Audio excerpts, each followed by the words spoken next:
So the first topic here it is mentioned as Ahobilam. ഈ Indian മിത്തോളജിയില് നിങ്ങൾ കേട്ടിട്ടുണ്ടാവും, Indian മിത്തോളജിയില് എത്ര ദശാവതാരങ്ങളൊക്കെ 10 അവതാരം ഓഫ് വിഷ്ണു പറയാറുണ്ട്. ഓക്കെ, സി 10 അവതാരത്തില് ഒരു അവതാരം എന്ന് പറയുന്നത് ലയൺ മാൻ അല്ലെങ്കിൽ നരസിംഹം, മോഹൻലാലിന്റെ നരസിംഹം പോലെ നരസിംഹം എന്നൊരു ഫേസ് ഉണ്ട്. ഈ നരസിംഹം എന്ന് പറഞ്ഞു കഴിഞ്ഞാൽ so there is A story, ഭയങ്കര ഇൻട്രസ്റ്റിംഗ് സ്റ്റോറിയാണ്. നിങ്ങൾ ഫ്രീ ആയിട്ടിരിക്കുമ്പോൾ അന്വേഷിച്ച് പഠിച്ചാൽ മതി. ഇതില് ഒരു വലിയ ഭീകരനായ രാജാവ് ഉണ്ടായിരുന്നു, ഒരു രാക്ഷസൻ, Hiranyakashipu. It is clearly mention here, Hiranyakashipu ഉണ്ടായിരുന്നു. It's a demon. ഈ ഹിരണ്യകശിപുവിന് ഒരു മകൻ ഉണ്ടായിരുന്നു, പ്രഹ്ലാദ.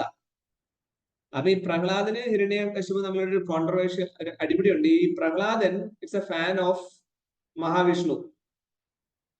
അപ്പൊ ഈ പ്രഹ്ലാദൻ ഫാൻ ആയിട്ട് പ്രഹ്ലാദൻ ഹിരണ്യകശിപു വിചാരിച്ചുകൊണ്ടിരുന്ന പുള്ളിയാണ് ദൈവം തന്നെ. അപ്പം ഹിരണ്യകശിപുവിനെ പ്രാർത്ഥിക്കാൻ വേണ്ടിയാണ് ഹിരണ്യകശിപു എന്നുള്ള രാക്ഷസൻ എല്ലാരെയും പ്രേരിപ്പിച്ചത്. എന്നാൽ സ്വന്തം മകൻ മാത്രം നാരായണനെ, ലോർഡ് നാരായണനെ പ്രാർത്ഥിക്കുന്നു. അപ്പൊ ഇതിന്റെ ഒരു കഥയുടെ ബാക്കിയായിട്ട് ഈ ഹിരണ്യകശിപുവിനെ കൊല്ലാൻ ഒരു അവതാരമായിട്ട് മഹാവിഷ്ണു വരുന്നതാണ്. ആ അവതാരമാണ് നരസിംഹ. ഈ ഒരു ഡയറ്റി അല്ലെങ്കിൽ ഈ ഒരു പ്രതിഷ്ഠനെ ആസ്പദമാക്കി ആന്ധ്രാപ്രദേശിലെ കുർണൂൾ ഡിസ്ട്രിക്റ്റില് ഒരു ടെമ്പിൾ ഉണ്ട്. ദാറ്റ്സ് വൈ ഇത് പത്രത്തിൽ ഒരു ന്യൂസ് ആയിട്ട് വരാൻ കാര്യം അഹോബിലം. ഓക്കെ, അത്രേ ഉള്ളൂ ഇതിലെ ഒരു പോയിന്റ് എന്ന് പറയാം. പിന്നെ ബാക്കിയുള്ള പോയിന്റ് നിങ്ങൾക്ക് വായിക്കാം എന്ന് മാത്രമേ. So nothing serious. Serious means ഒരു ഹിസ്റ്റോറിക്കൽ ആർട്ട് ആൻഡ് കൾച്ചർ കാറ്റഗറിയിൽ ഓർത്തു വെക്കേണ്ട ഒരു ടോപ്പിക്കാണ് അഹോബിലം. ഇപ്പൊ നരസിംഹ ടെമ്പിൾ ആണെന്നും thematic dance production on the presiding deity of Ahobilam. Okay, അപ്പൊ അത് സിംഗം അല്ലെങ്കിൽ ലോർഡ് നരസിംഹനാണ് എന്നൊരു പോയിന്റ് ആണ്. അതുപോലെയുള്ള ഈ ഇമ്പോർട്ടന്റ് ആയിട്ടുള്ള 108 സ്ഥലങ്ങൾ ഉണ്ടെന്നാണ് പറയാ കുർണൂൾ ഡിസ്ട്രിക്റ്റിൽ തന്നെ. അതിലൊരു സ്ഥലമാണ് ഈ അഹോബിലം സ്ഥലം. That's it's very important. ഈ കഥയൊക്കെ പറയുന്നത് എവിടെയാണെങ്കിൽ നമുക്ക് ഒരു ആസ്പെക്ടിൽ ഓർത്ത് all the stories are mention in the Sthala Purana lord Narasimha. ഞാൻ പറഞ്ഞു പ്രഹ്ലാദന്റെ കഥ, ഹിരണ്യകശിപുവിന്റെ. Okay, so that's it. അപ്പൊ ഇത് ഈ ഒരു ടെമ്പിൾ ആന്ധ്രാപ്രദേശ് അല്ലെങ്കിൽ തമിഴ്നാട് ആ ഒരു സൈഡ് ആയതുകൊണ്ട് തന്നെ ആ കാലഘട്ടത്തിൽ, അതായത് 8th century AD കാറ്റഗറിയില് it was clearly taken care by the Chalukya dynasty. Okay, Chalukya ഡൈനാസ്റ്റിയുടെ കഥയും കൂടെ ഈ ഒരു ആസ്പെക്റ്റിൽ നിങ്ങൾ ഓർത്തു വെക്കുക. അപ്പൊ ഇന്ന് നമ്മൾ പഠിക്കുന്ന 12 ടോപ്പിക്കുകളാണ്. 12 ടോപ്പിക്കുകൾ. ആദ്യത്തെ ടോപ്പിക്കാണ് അഹോബിലം. സോ മെയിൻലി കുറച്ച് കാര്യങ്ങൾ അറിഞ്ഞു വെച്ചാൽ മതി. It is a temple, Kurnool districts, Andhra, related to lord Narasimha and Chalukya dynasty. ഇത്രയും കാര്യങ്ങൾ ഓർത്തു. നെക്സ്റ്റ് ഒരു ആർട്ട് ആൻഡ് കൾച്ചർ ചോദ്യമാണ് നമ്മുടെ ഗോവയിലുള്ള സാവ് ജാവോ ഫെസ്റ്റിവൽ.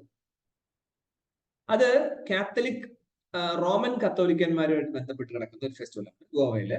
സ്വാഭാവികമായിട്ട് നമുക്കറിയാം ഗോവ എന്ന് പറയുന്ന സ്ഥലം ക്രിസ്ത്യൻ കമ്മ്യൂണിറ്റിയാണ്. ഫോർ എക്സാമ്പിൾ ഫ്രഞ്ചുകാരും പോർച്ചുഗീസുകാരും ഒക്കെ അവസാന കാലം വരെ ഇന്ത്യയിൽ നിലനിന്ന് പോന്നിരുന്ന ഒരു സ്ഥലമാണ്. ഓക്കെ, സ്വാഭാവികമായിട്ട് അവിടെ ഒരു ഇമ്പോർട്ടന്റ് ആയിട്ടുള്ള ഒരു ഫെസ്റ്റിവൽ ആണ് Sao Joao festival. It's a very beautiful festival. And Christians ആയ ആൾക്കാർക്ക് ചിലപ്പോൾ അറിയായിരിക്കും, there is a person, I mean ഒരു പ്രവാചകൻ എന്ന് വേണമെങ്കിൽ നമുക്ക് പറയാൻ പറ്റും. പ്രവാചകൻ എന്ന് പറയാൻ പറ്റുമല്ല, പ്രവാചകനായിരുന്നു. സ്നാപക യോഹന്നാൻ എന്ന് മലയാളത്തിൽ പറയും. In English it's called Saint John the Baptist. ഈ സെന്റ് ജോണിന്റെ പ്രത്യേകത എന്ന് വെച്ചാൽ ഈ സെന്റ് ജോൺ ആണ് ജീസസ് ക്രൈസ്റ്റിനെ ബാപ്റ്റിസ്റ്റ് ചെയ്യുക. ബാപ്റ്റിസ്റ്റ് എന്ന് പറഞ്ഞു കഴിഞ്ഞാൽ മലയാളത്തിൽ എന്താ പറയാ? മലയാളത്തിൽ ബാപ്റ്റിസ്റ്റിന് മലയാളം ജ്ഞാനസ്നാനം. That is baptism all about. നമ്മൾ പള്ളിയിലൊക്കെ ഓരോ കുഞ്ഞുങ്ങൾ ജനിക്കുവാണെങ്കിൽ, ക്രിസ്ത്യൻ പള്ളികളിലൊക്കെ കുടുംബങ്ങളിൽ ജനിക്കുമ്പോൾ, ക്രിസ്ത്യൻ കുടുംബങ്ങളിൽ ജനിക്കുമ്പോൾ അവര് പള്ളിയിൽ കൊണ്ടുപോയിട്ട് പള്ളിയിലെ അച്ഛന്മാരെ അവരെ ചെറിയൊരു പാത്രത്തിനകത്ത് വെള്ളത്തിൽ മുക്കിയെടുക്കും. ഓക്കെ, അങ്ങനെ അതിനെയാണ് നമ്മൾ എന്താ പറയാ, എന്താ ഞാൻ പറഞ്ഞ ഇപ്പോ മലയാളം വാക്ക് വിട്ടുപോയല്ലോ. ജ്ഞാനസ്നാനം ചെയ്യാൻ. അപ്പൊ ജീസസ് ക്രൈസ്റ്റിനെ തന്നെ ജ്ഞാനസ്നാനം ചെയ്തിട്ടുള്ള, അതായത് ശരിക്കും പറഞ്ഞാല് കുറെ അധികം ആൾക്കാര് ഈ ജീസസ് വരുന്നതിന് മുമ്പ് വന്നു പോയിട്ടുണ്ട്.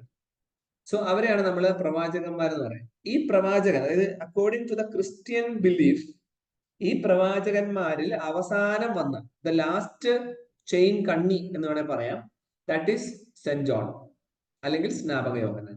That's A concept. അപ്പം ഈ ബാപ്റ്റിസ്റ്റ് അല്ലെങ്കിൽ സ്നാപക യോഹന്നാൻ പോലെയുള്ള പ്രവാചകന്മാരുടെ പരിപാടി എന്താണ്? They are making the way for the Jesus to come. യേശുവിന് വഴിയൊരുക്കുവാണ്. So that is the concept. അപ്പം ഗോവയില് സാവോ ജാവോ ഫെസ്റ്റിവലിന്റെ പ്രത്യേകത ഈ ഒരു പർട്ടിക്കുലർ ഇവന്റിനെയാണ് അവർ സെലിബ്രേറ്റ് ചെയ്യുക.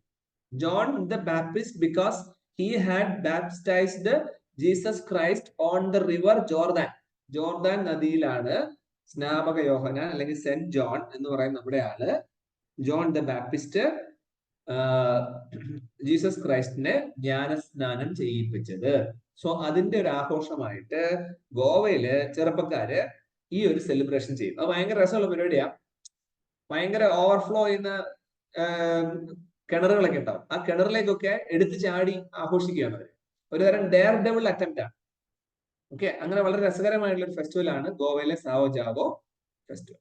ഓക്കെ, അപ്പൊ ഫസ്റ്റ് നമ്മൾ പഠിച്ചത് ആർട്ട് ആൻഡ് കൾച്ചറിലെ ഫസ്റ്റ് നമ്മൾ പഠിച്ച ടോപ്പിക്, കറണ്ട് അഫെയറിൽ നമ്മൾ ആർട്ട് ആൻഡ് കൾച്ചറിന്റെ 2 പോയിന്റ്സ് നോക്കി. ഒന്ന് അഹോബിലം ടെമ്പിൾ അല്ലെങ്കിൽ അതുമായിട്ട് ബന്ധപ്പെട്ട കാര്യങ്ങൾ അങ്ങനെയൊക്കെ. Second is Sao Joao festival. Late ആയിട്ട് ക്ലാസ്സിൽ ജോയിൻ ചെയ്തവരുടെ ശ്രദ്ധിക്ക്, അവർ ചാറ്റ് ബോക്സിൽ അവരവരുടെ പേരുകൾ ടൈപ്പ് ചെയ്തിടാൻ മറക്കരുത്.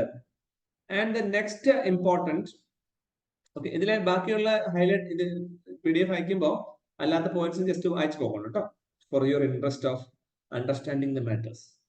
And the third important point, it is about a news, the place in news, that is Snake Island and the Black Sea. ഈ ബ്ലാക്ക് സീ എന്ന് പറയുമ്പോൾ തന്നെ നമുക്ക് മനസ്സിലാവും, ബ്ലാക്ക് സീ എന്ന് പറയുന്നത് നമ്മുടെ റഷ്യ ഉക്രൈൻ യുദ്ധമായിട്ട് ബന്ധപ്പെട്ട് കിടക്കുന്ന സ്ഥലം. അപ്പൊ ഉക്രൈനെ സംബന്ധിച്ച് റഷ്യൻ മിലിറ്ററി ഉക്രൈനെ ആക്രമിക്കുകയാണെന്നൊക്കെ നിങ്ങൾ കേട്ടിട്ടുണ്ടാവും. അപ്പൊ അതുമായിട്ട് ബന്ധപ്പെട്ട് ഒരു ഐലൻഡ് എയർ സ്ട്രൈക്ക് ചെയ്തിട്ടുണ്ട്. റഷ്യൻ മിലിറ്ററിയുടെ ആകാശത്ത് വഴിയുള്ള ഒരു ആക്രമണം നേരിടേണ്ടി വന്നിട്ടുണ്ട്. That is Zmiinyi islands. ഈ ഐലൻഡിനെ വിളിക്കുന്ന വേറൊരു പേരാണ് സ്നേക്ക് ഐലൻഡ്. ഇതിന് പ്രത്യേകിച്ച് ബ്ലാക്ക് സീലാണ്. ഈ ഐലൻഡുകളൊക്കെ കേരളം, ഫോർ എക്സാമ്പിൾ ഇപ്പൊ ഇന്ത്യ നമ്മൾ എടുത്തു കഴിഞ്ഞാൽ ഇന്ത്യയിൽ ആൻഡമാൻ നിക്കോബാർ ഐലൻഡ് ഉണ്ട്, ലക്ഷദ്വീപ് ഐലൻഡ് ഉണ്ട്. അപ്പൊ നോക്കിക്കേ, നമ്മുടെ ഇന്ത്യയുടെ മെയിൻ ലാൻഡിൽ നിന്ന് വളരെ ദൂരെയാണ് ഈ ആൻഡമാൻ നിക്കോബാറും ലക്ഷദ്വീപും കിടക്കുക. അപ്പം നമ്മളെ സംബന്ധിച്ച് എന്താണ്, കടലിൽ നമ്മുടെ ചുറ്റുമുള്ള കടലില് ഒരു കണ്ണ് വെക്കാൻ അല്ലെങ്കിൽ ഒരു സർവൈലൻസ് ഒന്ന് സ്കാൻ ചെയ്യാനൊക്കെ ഏറ്റവും സൗകര്യം ആൻഡമാൻ നിക്കോബാർ ദ്വീപുകളാണ്. അതുകൊണ്ട് തന്നെ ഒരു ആർമി ബേസ്ഡ് അല്ലെങ്കിൽ ഒരു നാഷണൽ സെക്യൂരിറ്റി ബേസ്ഡ് നോക്കുവാണെങ്കിൽ ഇങ്ങനെയുള്ള ഐലൻഡ്സ് എല്ലാം വളരെ ഇമ്പോർട്ടന്റ്. അപ്പൊ റഷ്യയെ സംബന്ധിച്ചും ഉക്രൈനെ സംബന്ധിച്ചും നമ്മൾ ഈ പറഞ്ഞ സ്നേക്ക് ഐലൻഡ് എന്ന് പറയുന്നത് ഒരു സ്ട്രാറ്റജിക് ഐലൻഡ് ആണ്, ഇമ്പോർട്ടന്റ് ആണ്. അധികം ദൂരമൊന്നുമില്ലാതെ ഇവിടെ നോട്ടിൽ പറയുന്നുണ്ട്, 700 മീറ്റർ നീളമുള്ള ഒരു കുഞ്ഞു ഐലൻഡ് ആണ്. ഇതിന്റെ പ്രത്യേകതയാണ് 35 kilometre from the coast in the Black Sea. തീരത്ത് 35 കിലോമീറ്ററേ ഉള്ളൂ. And also to the mouth of Danube, ഒരു നദിയാണ് അവിടെയുള്ള ഡാനൂബ് എന്നുള്ളത്. ആൻഡ് റഫ്ലി south west of the port city of Odesa. Odesa എന്ന് പറയുന്നത് ഒരു നമ്മുടെ ഇന്ത്യയിൽ മുംബൈ പറയുന്നത് പോലെ ഒരു കൊമേഴ്ഷ്യൽ ഇമ്പോർട്ടൻസ് ഉള്ള ഒരു തുറമുഖമാണ്. ആ തുറമുഖത്തിന്റെയും ഡാനൂബ് എന്നുള്ള റിവറിന്റെ പൊസിഷനിൽ നിന്നും അതുപോലെ തീരപ്രദേശത്തു നിന്നും വളരെ അടുത്തായിട്ടുള്ള ഒരു കുഞ്ഞ് ഐലൻഡാണ്, വളരെ ചെറിയ സ്ഥലമുള്ള ഒരു ഐലൻഡാണ് നമ്മൾ ഈ പറഞ്ഞ സ്നേക്ക് ഐലൻഡ് അല്ലെങ്കിൽ സർപ്പന്റ് ഐലൻഡ്. അതുകൊണ്ട് തന്നെ സ്ട്രാറ്റജിക്കലി ഈ പറഞ്ഞ പ്രത്യേകതകൾ കൊണ്ട് ഉക്രൈൻ ആണെങ്കിലും റഷ്യക്കാണെങ്കിലും ഇത് ഭയങ്കര ഇമ്പോർട്ടന്റ് ആണ്. സ്വാഭാവികമായിട്ടും റഷ്യൻ മിലിറ്ററി ആ ഒരു ഇമ്പോർട്ടൻറ്റ് വെച്ചിട്ടാണ് ഉക്രൈന്റെ കൺട്രോളിലുള്ള ഈ ഒരു പർട്ടിക്കുലർ പ്ലേസിൽ എയർ സ്ട്രൈക്ക് ചെയ്തെന്നുള്ളതാണ് ന്യൂസ്. അപ്പൊ നമ്മളെ സംബന്ധിച്ച് ഇവിടെ 2 കാര്യങ്ങൾ അറിയാനുള്ളൂ. എന്താണ് ഈ പറഞ്ഞ ഐലൻഡിന്റെ പ്രത്യേകത, അതിന്റെ ഡീറ്റെയിൽസ്. രണ്ടാമത് ഒരു ബ്ലാക്ക് സീ എന്ന് പറയുന്നുണ്ട്. ഈ ബ്ലാക്ക് സീ എന്ന് പറഞ്ഞാൽ എവിടെ കിടക്കുന്നു അറിയാം. ഈ ബ്ലാക്ക് സീക്ക് തന്നെ വേറൊരു പേര് നമ്മൾ പറയുന്നുണ്ട്, ദാറ്റ് ഈസ് എഗ്സീൻ സീ.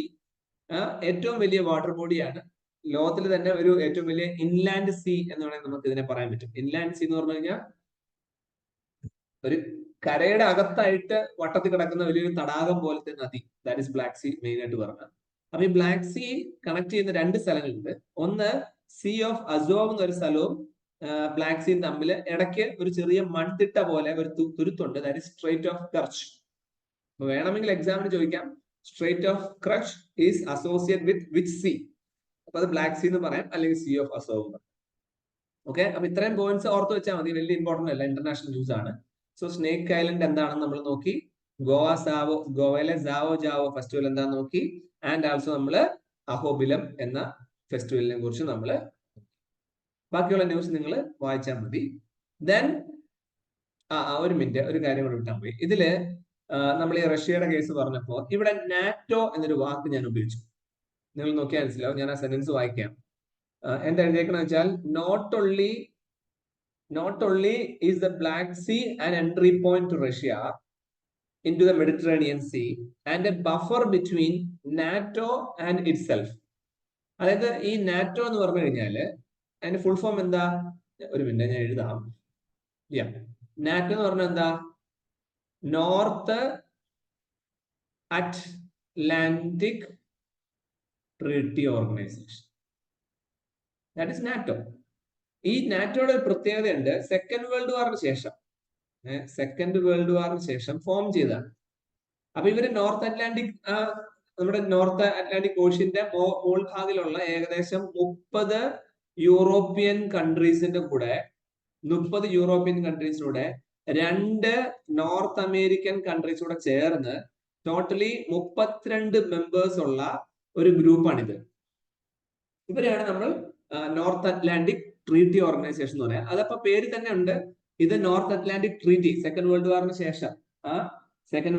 ശേഷം എന്ത് സംഭവിച്ചു? സെക്കൻഡ് വേൾഡ് വാറിന് ശേഷം നമ്മുടെ USA വാഷിംഗ്ടൺ DC-യിൽ വെച്ച് അന്ന് ജയിച്ചവരും തോറ്റവരും തമ്മിൽ ഒരു എഗ്രിമെന്റ് സൈൻ ചെയ്തു. That is North Atlantic Treaty, NATO. ആ ഓർഗനൈസേഷനിലാണ് 32 മെമ്പേഴ്സ് ഉള്ളത്. ആ ഓർഗനൈസേഷനാണ് പിന്നീട് നാറ്റോ എന്ന പേരിൽ അറിയപ്പെടുന്നത്. ഇതിനൊരു പ്രശ്നം എന്താണെന്ന് വെച്ചാൽ, ഈ ഉക്രൈനിലും അതുപോലെ തന്നെ റഷ്യയും, ഈ 2 രാജ്യങ്ങളും നാറ്റോയിൽ മെമ്പർഷിപ്പ് ഉള്ളവരല്ല. ഓക്കെ, അപ്പോ അതുകൊണ്ട് തന്നെ ഈ നാറ്റോ എന്ന് പറയുന്ന രാജ്യത്തിന്, അല്ലെങ്കിൽ നാറ്റോ എന്ന് പറയുന്ന ഗ്രൂപ്പ് ഓഫ് ആൾക്കാർക്ക് ആ റഷ്യയുടെ സൈഡിലോ ഉക്രൈന്റെ സൈഡിലോ പോയിട്ട് ഏതെങ്കിലും ഒരു പക്ഷം ചേർന്ന് യുദ്ധം ചെയ്യാൻ പറ്റില്ല. It is not possible to be join on the Russian side or the Ukraine side. But what they are doing is they are supporting the Ukraine by giving them weapons and machineries. And one more interesting factor in NATO, നമ്മളിപ്പോ 30 European യൂണിയൻസും 2 north America എന്ന് പറഞ്ഞല്ലോ, and USA is not a member. USA ഇതിലെ member അല്ല. അതുകൊണ്ട് തന്നെ USAക്കും ഈ Russia Ukraine യുദ്ധത്തിൽ നേരിട്ട് ഇടപെടാൻ പറ്റില്ല. പകരം അവർ എന്ത് ചെയ്യുന്നു വെച്ചാൽ, they interfere or they pressurize the NATO people to interfere in the Russian matter. അങ്ങനെയാണ് റഷ്യയിലും ഉക്രൈനും യുദ്ധത്തില് ഈ നാറ്റോ ഇടപെടുന്നത്. Through NATO USA is also involving in it. അതുകൊണ്ടാണ് നിങ്ങൾക്ക് അറിയാം, ഇത്രയും കാലമായിട്ട് വളരെ ചെറിയൊരു രാജ്യമാണ് ഉക്രൈൻ എന്ന് പറയാം. ഇത്രയും കാലമായിട്ട് ലോകത്തിലെ ഏറ്റവും പവർഫുൾ രാജ്യങ്ങൾ ഒരെണ്ണമായിട്ടുള്ള റഷ്യക്ക് ഉക്രൈനെ സ്റ്റോപ്പ് ചെയ്യാൻ പറ്റിയിട്ടില്ല എന്നുള്ളതാണ് ഇത് സത്യം. ഓക്കെ, അപ്പൊ ഇത്രയും പോയിന്റ്സ് ഒന്ന് ഓർത്ത് വെച്ചോളാം. It's very important point. One more, ഒന്ന് ഹോൾഡ് ചെയ്യണേ എവരിവൺ. അമ്മ ഞാനേ ഒരു ക്ലാസ് ഉണ്ടല്ലോ, അത് കഴിഞ്ഞ് വിളിച്ചാൽ മതിയോ? ഒരു ക്ലാസ് ഉണ്ട്, അത് കഴിഞ്ഞ് വിളിക്കാ. മോളി ഒരു ക്ലാസ് ഉണ്ട്, എന്നിട്ട് വിളിക്കാം.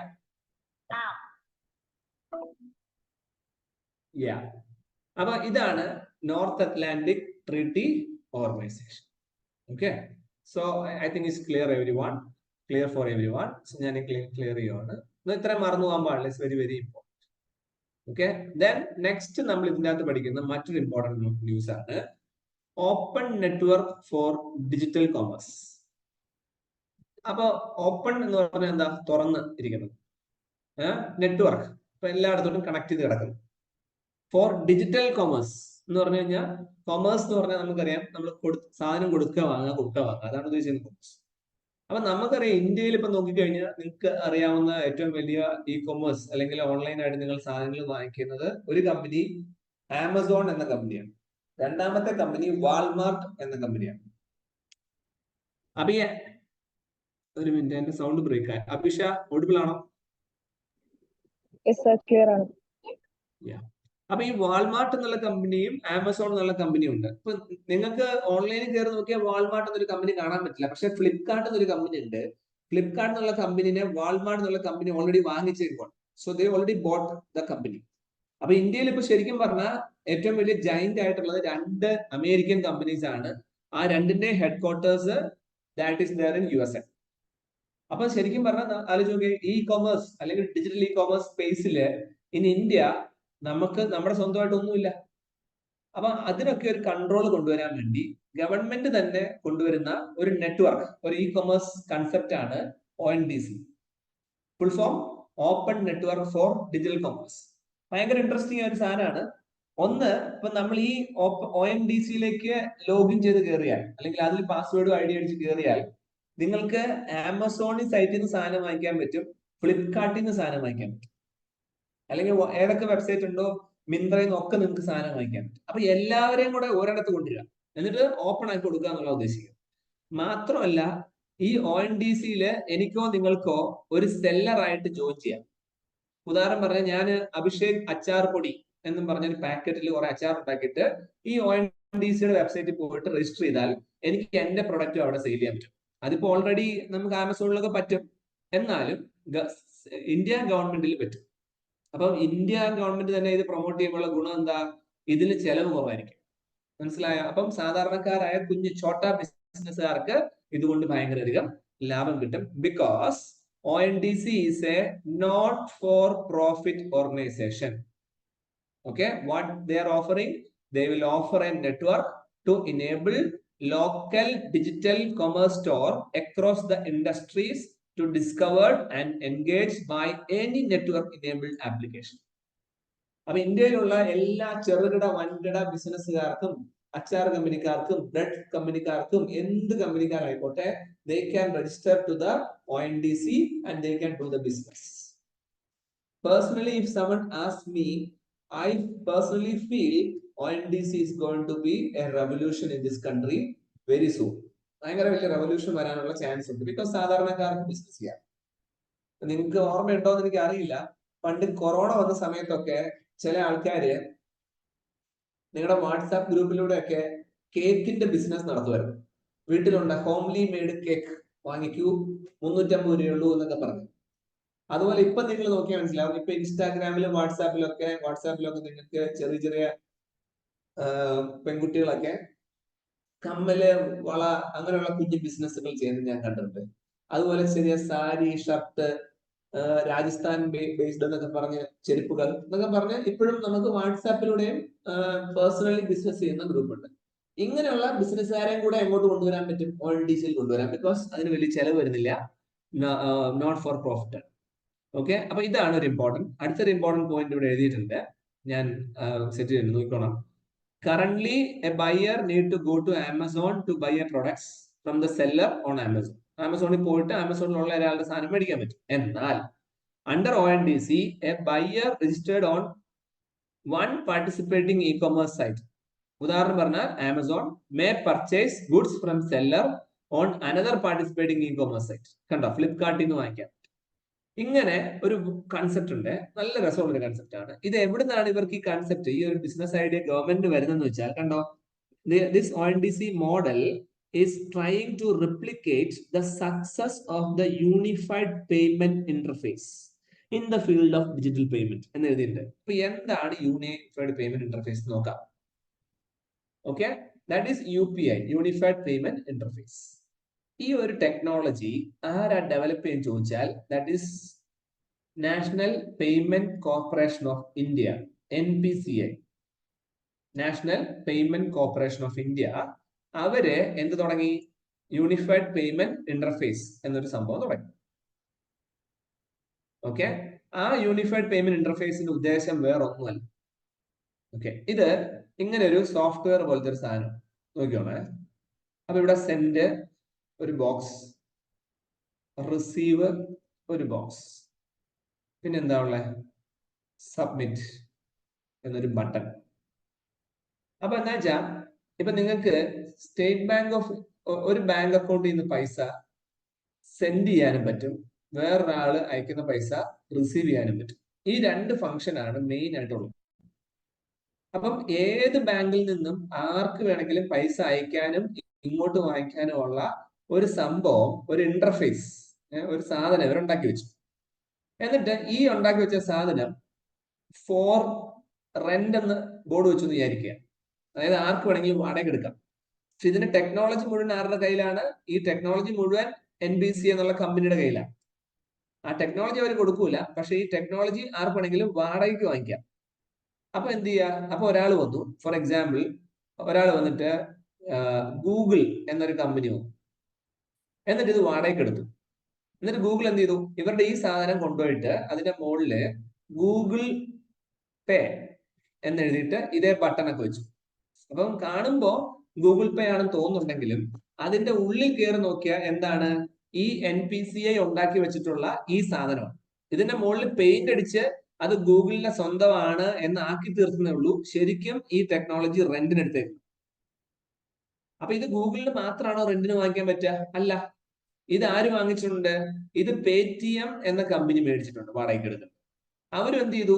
അവർ അതിന്റെ മുകളിൽ Paytm എന്നുള്ള പേരിട്ട് വേറെ കളർ അടിച്ചു. ഇതെനിക്ക് വേണമെങ്കിൽ വേറെ കമ്പനിക്ക് വാങ്ങിക്കാം. ഇത് വാട്സാപ്പ് എന്നുള്ള കമ്പനി വാങ്ങിച്ചിട്ടുണ്ട്, അവർ വാട്സാപ്പ് പേ എന്ന പേരിലിട്ടു.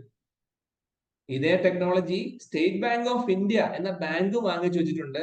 അവരതിനെ സ്റ്റേറ്റ് ബാങ്കിന്റെ യോനോ ആപ്പ് എന്ന പേരിൽ ഇട്ടു. അപ്പൊ ഈ ആർക്ക് വേണമെങ്കിലും ഈ സാധനം വാടകയ്ക്ക് എടുത്തിട്ട് ഉപയോഗിക്കാം. അവരവരുടെ ആക്കി ഉപയോഗിച്ചു, പക്ഷെ റെന്റ് തന്നാൽ മതി. അപ്പൊ ടെക്നോളജി അല്ലെങ്കിൽ ഒരു കണ്ടുപിടുത്തം നടത്തിയിട്ട് ആ കണ്ടുപിടുത്തത്തിന് റെന്റ് കൊടുത്ത് ഗവൺമെന്റ് ഓഫ് ഇന്ത്യ പൈസ ഉണ്ടാക്കും. ഇത് ഭയങ്കര സക്സസ് ആയി. നിങ്ങൾക്കറിയാം, ഇപ്പൊ UPI ആണ് നമ്മൾ ഏറ്റവും കൂടുതൽ ട്രാൻസാക്ഷൻ ഉപയോഗിക്കുന്നത്. അപ്പൊ ഇതേപോലെ ഒരു സക്സസ് നമുക്ക് ഓൺലൈൻ ബിസിനസ്സിൽ ഉണ്ടാക്കാൻ അല്ലെങ്കിൽ e-commerceൽ ഉണ്ടാക്കാൻ പറ്റില്ലേ എന്ന് ചിന്തിച്ചതിന്റെ ഭാഗമായിട്ടാണ് ONDC എന്നൊരു കൺസെപ്റ്റ് വന്നത്. അപ്പൊ ഇത് ആരാ നോക്കുന്നത്? താഴെ എഴുതിയിരിക്കുന്നുണ്ടോ? Department for promotion of industries and internal trade, DPIIT, under ministry of commerce and industries. ഇവരാണ് ഈ കാര്യങ്ങൾ ചെയ്യുക. അപ്പൊ ഇത് പൈലറ്റ് പ്രോഗ്രാം ആണ്. അതായത് ഒന്ന് ട്രയൽ നോക്കിയിട്ടുണ്ട് ഡൽഹിയിലും ബാംഗ്ലൂരും ഭോപ്പാലിലും ഷില്ലോങ്ങിലും കോയമ്പത്തൂരും. എന്നിട്ട് ഇത് വർക്ക്ഔട്ട് ആവുന്നുണ്ടോ നോക്കിയപ്പോൾ അത് വർക്ക്ഔട്ട് ആവുന്നുണ്ട്. അപ്പൊ അതുകൊണ്ട് തന്നെയാണ് ഞാൻ പറഞ്ഞത് ONDC is going to be the next revolution in our country. Okay, അപ്പൊ നമ്മൾ പറഞ്ഞ ഈ ഒരു ഷീറ്റിന്റെ അവസാനത്തെ പോയിന്റിലേക്ക് ഞാൻ വരുവാണ്. It's about the virtual digital assets. ഉദാഹരണം, അസറ്റ്സ് എന്ന് പറഞ്ഞാൽ നമുക്കറിയാം, അസറ്റ്സ്.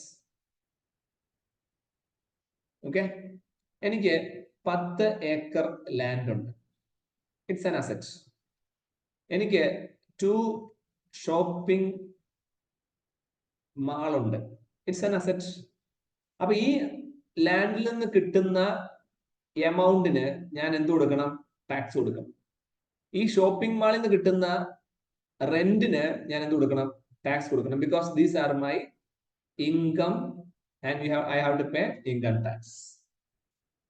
ഓക്കെ, അപ്പൊ ഇത് അതുപോലെ തന്നെ ഇപ്പൊ ഫോർ എക്സാമ്പിൾ എനിക്ക് ഒരു ഫിക്സഡ് ഡിപ്പോസിറ്റ് ഉണ്ട് സ്റ്റേറ്റ് ബാങ്ക് ഓഫ് ഇന്ത്യയിൽ വിചാരിക്കും. അപ്പൊ ഞാൻ കുറച്ച് എമൗണ്ട് അങ്ങോട്ടും ഇങ്ങോട്ടും ട്രാൻസ്ഫർ ചെയ്താൽ ആ ട്രാൻസാക്ഷന് ഞാൻ എന്ത് കൊടുക്കണം? ഒരു ടാക്സ് കൊടുക്കണം. ഇങ്ങനെ പല രീതിയിലുള്ള ടാക്സ് മെത്തഡ് ഉണ്ട്. എന്നാൽ നിങ്ങൾ കേട്ടിട്ടുണ്ടോ എന്ന് എനിക്ക് അറിയില്ല, നമ്മൾ ബിറ്റ് കോയിൻ എന്നൊരു സാധനമുണ്ട്. Bitcoin. ഈ ബിറ്റ് കോയിൻ ഒക്കെ പറയുന്നത് വെച്ചാല് it is called as virtual money എന്ന് പറയും. വെർച്വൽ കോയിൻസ് അല്ലെങ്കിൽ വെർച്വൽ മണി. ഓക്കെ, കുറെ ഉണ്ട്. ബിറ്റ് കോയിൻസ് ഉണ്ട്, ഡോഗ് മണി ഉണ്ട്, ലിബ്ര എന്ന് പറഞ്ഞ മണി ഉണ്ട്. അങ്ങനെ കുറെ അധികം ഓൺലൈൻ കറൻസികൾ ഉണ്ട്. പക്ഷെ ഇന്ത്യയിൽ ഇതൊക്കെ ഇല്ലീഗലാണ്. ഓക്കെ, ഇന്ത്യയിൽ ഇതൊക്കെ ഇല്ലീഗലാണ്. ചില രാജ്യങ്ങളിൽ ഇത് ലീഗൽ ആവുന്നുണ്ട്. ഇന്ത്യയിലും ഇപ്പോഴൊക്കെ 2018 തൊട്ട് പതുക്കെ പതുക്കെ നമ്മുടെ റിസർവ് ബാങ്ക് ഓഫ് ഇന്ത്യ ഇത് ലീഗൽ ആക്കുന്നതിനെ കുറിച്ചൊക്കെ ആലോചിക്കുന്നുണ്ട്. ഓക്കെ, അപ്പൊ ഇങ്ങനെയുള്ള എമൗണ്ട് ഇപ്പം എനിക്ക് ബിറ്റ് കോയിൻ ആയിട്ട് ഫോർ എക്സാമ്പിൾ ഒരു 10 lakh ബിറ്റ് കോയിൻസ് ഉണ്ടെന്ന് വിചാരിക്കുക. അപ്പൊ ഇതിനൊക്കെ എന്ത് വേണം? ഇതിനൊക്കെ ഒരു ടാക്സ് വേണ്ടേ? അല്ലാതെ ഇതിനൊന്നും ടാക്സ് ഇല്ലാതെ ഇതിനൊക്കെ ഫ്രീ ആയിട്ട് വിട്ടു കഴിഞ്ഞാൽ പറ്റൂല. അപ്പൊ അതിനൊക്കെ ഒന്ന് ടാക്സ് പിടിച്ചു കൊടുക്കുക എന്നുള്ളത് ഇമ്പോർട്ടന്റ്. അപ്പൊ അത് ബിറ്റ് കോയിൻ എന്ന് പറയുന്ന വെർച്വൽ മണിക്ക് ഇന്ത്യയിൽ ലീഗൽ വാലിഡിറ്റി ഇല്ല. ലീഗലി അത് ഇൻവാലിഡ് ആണ്. അപ്പൊ ഇൻവാലിഡ് ആയ സാധനത്തിന് ടാക്സ് പിടിക്കാൻ പറ്റില്ല. ഓക്കെ, അപ്പൊ ശരിക്കും പറഞ്ഞാൽ നമ്മൾ എന്ത് മനസ്സിലാക്കണം? ഇന്ത്യയിലെ ഇൻകം ടാക്സിന് വേണ്ടിയുള്ള നിയമത്തിൽ ഇങ്ങനെയുള്ള ബിറ്റ് കോയിനുകൾ ഉപയോഗിക്കുന്നവരുടെ നിന്ന് ടാക്സ് വാങ്ങിക്കണം എന്ന് എന്തെങ്കിലും ഒരു കാര്യം എഴുതി ചേർക്കണ്ടേ? വേണം. അതാണ് ഈ news. Okay, so let's read it. അപ്പൊ നിങ്ങൾക്ക് എന്താണ് വെർച്വൽ ഡിജിറ്റൽ അസറ്റ് ഏകദേശം മനസ്സിലായിട്ടുണ്ടാവും. അപ്പൊ വെർച്വൽ ഡിജിറ്റൽ അസറ്റ്സില് ചില ടാക്സ് ഡിഡക്ഷൻ നിയമങ്ങൾ വേണം എന്നുള്ളതാണ് സജഷൻ. ഓക്കെ, ഇവിടെ TDS എന്ന് പറഞ്ഞു കഴിഞ്ഞാൽ അതിന്റെ അർത്ഥം ടാക്സ് ഡിഡക്ഷൻ അറ്റ് സോഴ്സ്. എവിടുന്നാണോ ട്രാൻസാക്ഷൻ വന്നത് അവിടെ തന്നെ ടാക്സ് മേടിക്കുക. ഇപ്പൊ ഇൻകം ടാക്സ് വന്നാൽ, ഫോർ എക്സാമ്പിൾ എനിക്ക് എന്റെ സാലറി വരുവാണ്, ഒരു 40,000 റുപ്പീസ് സാലറി വന്നാൽ അപ്പൊ തന്നെ എന്റെ അക്കൗണ്ടിൽ നിന്ന് ഒരു 400 റുപ്പീസ് അങ്ങ് പോയി. അപ്പൊ അതിൽ എഴുതി കാണിക്കും TDS പോയി. TDS എന്ന് പറഞ്ഞാൽ എന്താ? ടാക്സ് ആണ്. അപ്പൊ ഞാൻ അവസാനം എന്ത് ചെയ്യണം? എന്റെ ഇൻകം ടാക്സ് റിട്ടേൺ ഫയൽ ചെയ്യുമ്പോൾ ഈ TDS എമൗണ്ട് എനിക്ക് തിരിച്ചു കിട്ടും കേട്ടോ, അതിന് കുഴപ്പമൊന്നുമില്ല, കിട്ടും. അപ്പൊ ഇങ്ങനെയുള്ള ടാക്സേഷൻ സിസ്റ്റം നമ്മുടെ രാജ്യത്തുണ്ട്. പക്ഷെ വെർച്വൽ എമൗണ്ട് ഡീൽ ചെയ്യുമ്പോൾ ഈ ട്രാൻസാക്ഷൻ സിസ്റ്റം ഇല്ല. അത് കൊണ്ടുവരാൻ വേണ്ടിയുള്ള ശ്രമമാണ് central board of direct taxes CBDT ചെയ്യാൻ ഉദ്ദേശിച്ചത്. ഓക്കെ, അതിന്റെ ഭാഗമായിട്ട് ഇൻകം ടാക്സിന്റെ ആക്ടില് സെക്ഷൻ 194S എന്നൊരു പുതിയ സെക്ഷൻ അവർ എഴുതി കയറ്റി ഇൻ ഫിനാൻഷ്യൽ ആക്ട് 2020. ഓക്കെ, അപ്പൊ അത് പ്രകാരം എത്ര ശതമാനമാണ്? 1% levied on transfer of VDA. ആർക്കെങ്കിലും നിങ്ങൾ VDA അതായത് വെർച്വൽ ഡിജിറ്റൽ അസറ്റുകൾ ട്രാൻസ്ഫർ ചെയ്താൽ, പൈസ അങ്ങോട്ട് അയച്ചു കൊടുത്താൽ 1% ടാക്സ് പിടിക്കാനുള്ള വകുപ്പുണ്ട്. അപ്പൊ ഇന്ത്യയില് ഇപ്പൊ നിലവിൽ വെർച്വൽ ഡിജിറ്റൽ അസറ്റ് 4 എണ്ണേ ഉള്ളൂ ഫോർ പ്രൈമറി VDS. ഏതൊക്കെയാ? Bitcoin, ether, USD tether and USD coin.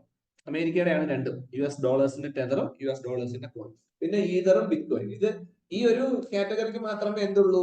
ഈ ടാക്സേഷൻ വരുന്നുള്ളൂ. ഇനി ഫ്യൂച്ചർ ചിലപ്പോ ബാക്കിയുള്ള ഇന്ത്യയിൽ യൂസ് ചെയ്യാത്തമായ ബിറ്റ്കോയിനുകൾക്ക് ടാക്സ് പിടിക്കാനുള്ള സാധ്യത കാണുന്നുണ്ട്. ഓക്കെ, അപ്പൊ ഇതാണ് ആ ന്യൂസ്. അപ്പൊ നമ്മൾ ഈ ഷീറ്റിൽ ഏതൊക്കെ ന്യൂസ് ആണെന്നൂടെ ജസ്റ്റ് എന്നിട്ട് നോക്കാം. ഓക്കെ, ഞാൻ ഈ ഹൈലൈറ്റ് ചെയ്ത് പറഞ്ഞുതരാം. So first we talk about the most important topic, Ahobilam. Second one is Sao Joao festival, and the third one is Snake Island and the importance of Black Sea, Russia and Ukraine യുദ്ധം. അവിടെ NATO എന്നൊരു സ്ഥാനത്തിന്റെ detailing നമ്മൾ നോക്കി. Okay, അത് നമ്മൾ ഓർമ്മ വേണം, നാറ്റോയുടെ case. Then അതിനുശേഷം we discuss about the ONDC, Open Network for Digital Commerce. Okay, next. അപ്പൊ ഇത്രയും നമ്മൾ നോട്ട് ചെയ്തതിനു ശേഷം ഇനി എനിക്ക് അടുത്ത ഷീറ്റിലേക്കാണ് വരാറ്. ഈ ഷീറ്റിൽ എന്തെങ്കിലും സംശയങ്ങളുണ്ടോ? അനർഘ, ഈ ഷീറ്റ് എല്ലാം മനസ്സിലായോ?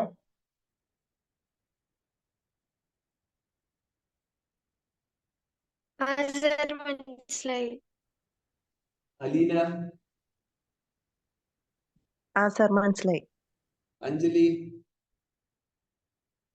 സർ മനസ്സിലായി. അനുശ്രീ?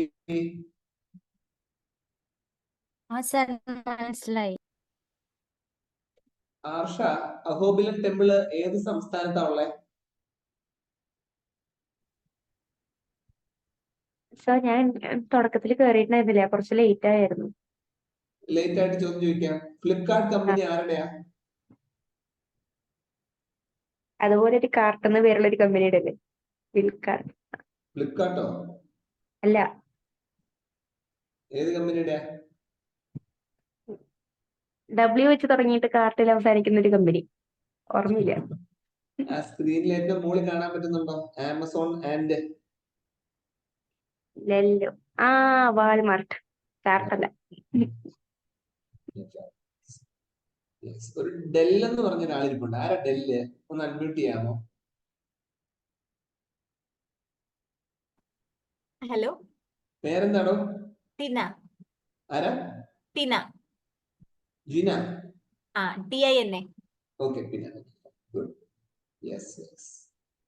നാറ്റോയുടെ ഫുൾ ഫോം എന്താ? ഡെല്ല്? National Atlantic Treaty Organisation. നാഷണലാ?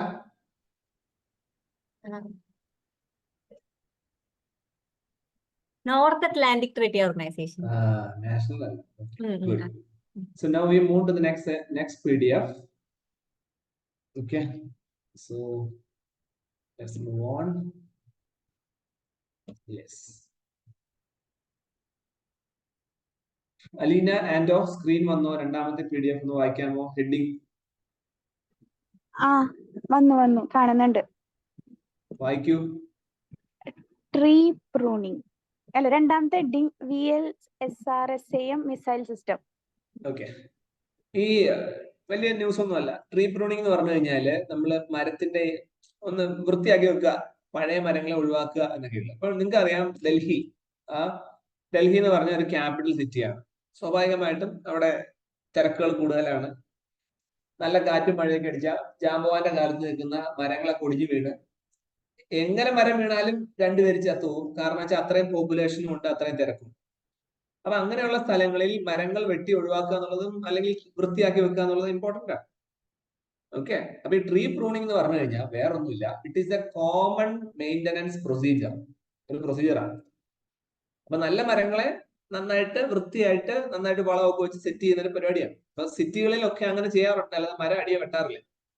അപ്പൊ നിങ്ങൾ തൃശ്ശൂർ ജില്ല നോക്കിയാൽ തൃശ്ശൂര് ലൈബ്രറിക്ക് ചുറ്റുമുള്ള മരങ്ങളൊക്കെ ഓരോ ദിവസമായിട്ട് ഏതൊക്കെയോ കാപാലികന്മാർ വന്ന് വെട്ടിക്കൊണ്ട് പോകുന്നുണ്ടെന്നുള്ളതാണ് സത്യം. അപ്പൊ അതെങ്ങനെയാന്ന് വെച്ച് കഴിഞ്ഞാൽ ഇതിന്റെ മറവിലാണ് ഈ കള്ളത്തരമുണ്ട്. അതായത് ഭയങ്കര കാറ്റും മഴയാണ് വരുന്നതെന്ന് പറഞ്ഞു കഴിഞ്ഞാൽ ഉടനെ എന്ത് ചെയ്യുന്ന വെച്ച് കഴിഞ്ഞാൽ ഇവർ അനൗൺസ് ചെയ്യും, മരങ്ങൾ പ്രശ്നമുണ്ട്, മരങ്ങൾ നാട്ടുകാർക്ക് ഭീഷണിയാണ്. അപ്പൊ അങ്ങനെ മരങ്ങൾ നാട്ടുകാർക്ക് ഭീഷണിയല്ല, മരങ്ങളുടെ ഏരമൊക്കെ അല്ലെങ്കിൽ അതിന്റെ ശിഖരങ്ങൾ, ബ്രാഞ്ചസ് ഒക്കെ just cut down and make it very proper and clear. കാറ്റ് വരുമ്പോൾ അത് പിടിക്കാതെ ഒടിയാതെ വെച്ചാൽ മതി, അത് ചെയ്താൽ മതി. അങ്ങനെ ചെയ്യുന്നതിനാണ് ട്രീ പ്രൂണിംഗ്.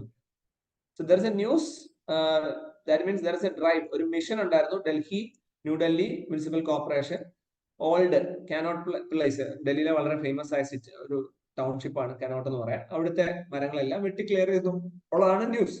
ജസ്റ്റ് അറിഞ്ഞു വെച്ചാൽ അത് എന്താണ് ട്രീ പ്രൂണിംഗ്. ഓക്കെ, അടുത്തത് ഒരു ചെറിയൊരു മിസൈലിനെ കുറിച്ചാണ്. That is VLSRSAM missile.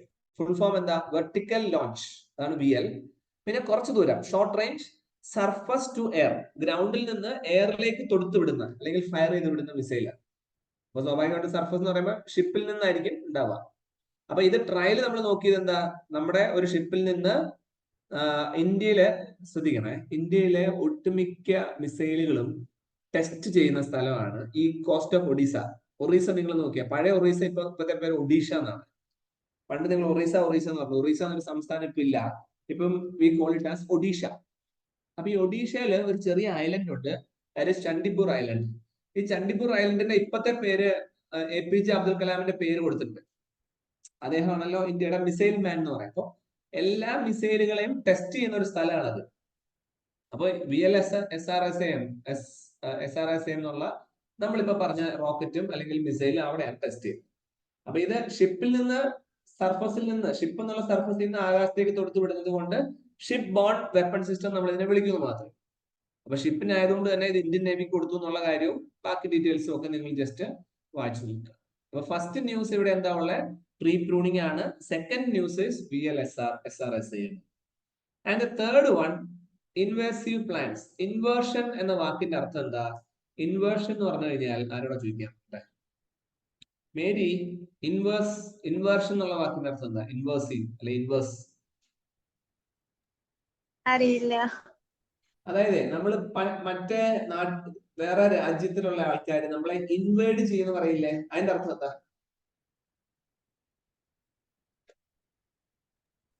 ആക്രമിക്കുന്നതാണ്. Okay. Inward ചെയ്യാന്ന് പറഞ്ഞു കഴിഞ്ഞാൽ മറ്റ് രാജ്യക്കാര് നമ്മുടെ ഇങ്ങോട്ട് കടന്നു കയറി നമ്മളെ ആക്രമിച്ചു എന്ന് പറയാം. ഉദാഹരണം പറഞ്ഞ ഇപ്പൊ നമുക്ക് ചൈനക്കാർ ഇന്ത്യനെ ആക്രമിച്ച് ഇന്ത്യയിലെ നമ്മുടെ കേരളം അടക്കമുള്ള സ്ഥലങ്ങളെ ചൈനയുടെ കൺട്രോളിലാക്കിയെന്ന് വിചാരിക്കാം. അപ്പൊ പതുക്കെ എന്ത് പറ്റും? നമ്മുടെ കൾച്ചർ മാറിയിട്ട് ആ വന്ന ആൾക്കാരുടെ കൾച്ചർ നമ്മളിലേക്ക് അടിച്ചേൽപ്പിക്കുന്ന ഒരു കൺസെപ്റ്റ് വരും. ഓക്കെ, അപ്പൊ ഇങ്ങനെ പ്ലാന്റ്സിന്റെ ഇടയിലും ഉണ്ട്. അപ്പൊ ശരിക്കും പറഞ്ഞാൽ മറ്റ് രാജ്യങ്ങളിൽ നിന്ന് കൊണ്ടുവരുന്ന പ്ലാന്റുകൾ അല്ലെങ്കിൽ ചെടികൾ നിങ്ങൾ നിങ്ങളുടെ വീട്ടിലോ പരിസരത്തോ ഒക്കെ നട്ടുപിടിച്ചിട്ട് ഹായ് വണ്ടർഫുൾ ഫ്ലവർ എന്നൊക്കെ പറയരുത്.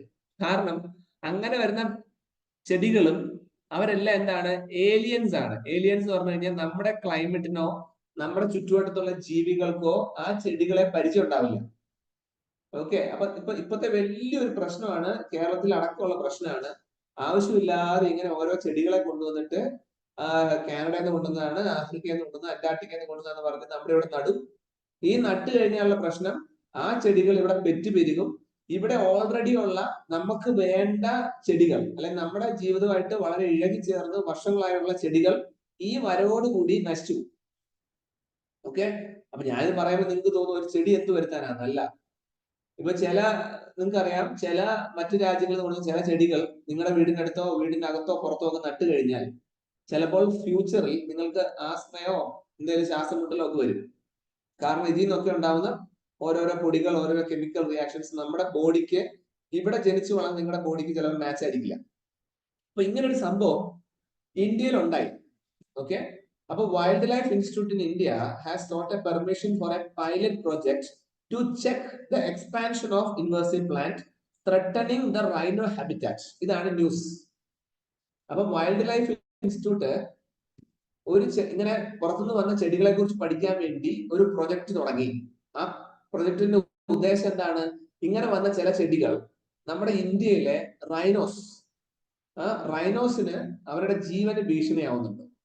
അപ്പൊ റൈനോ എന്ന് പറയുമ്പോൾ തന്നെ നമുക്ക് എല്ലാവർക്കും അറിയാം, ഇന്ത്യയിലെ ഏറ്റവും ഫേമസ് ആയിട്ടുള്ള റൈനോ, അല്ലെങ്കിൽ അത് നമ്മൾ ശ്രദ്ധിക്കേണ്ടത് വൺ ഹോൺ റൈനോ ആണ്, Kaziranga National Park. Kaziranga National Park. അപ്പൊ കാസിരംഗ നാഷണൽ പാർക്ക് എവിടെയാണെന്നൊക്കെ നമ്മുടെ എക്സാമിന് ചോദിക്കും. It is there in Assam. ആസാമിലെ ഏത് ഡിസ്ട്രിക്റ്റിലാണ് ചോദിക്കുക? That is Golaghat and Nagaon ഡിസ്ട്രിക്റ്റില്. ആസാമിലെ 2 ഡിസ്ട്രിക്ട്സിലായിട്ട് ഇങ്ങനെ പരന്ന് കിടക്കുന്ന വളരെ വലിയൊരു നാഷണൽ പാർക്കാണ്. മാത്രമല്ല ടൈഗറും ഉണ്ട് അവിടെ. ടൈഗർ റിസർവ് ആണ് Kaziranga National park. Very famous. ഇത് ഫേമസ് ആവാനുള്ള മെയിൻ റീസൺ വൺ ഹോൺ റൈനോസർസ്, ഒറ്റ കൊമ്പുള്ള റൈനോസ് ആണ്. അതുകൊണ്ട് തന്നെ ഈ സ്ഥലം എന്താണ്? വേൾഡ് ഹെറിറ്റേജ് സൈറ്റിലും ഉണ്ട്. ഓക്കെ, ഇതിൽ ഏറ്റവും രസം എന്ന് വെച്ച് കഴിഞ്ഞാൽ ഞാൻ പറഞ്ഞ പോലെ വൺ ഹോൺ റൈനോസറസ് ലോകത്തിൽ മൊത്തം ജീവിച്ചിരിക്കുന്നതിൽ 90% വൺ ഹോൺ റൈനോസറസ് എവിടെയാണ്? ആസാമിലാണ്.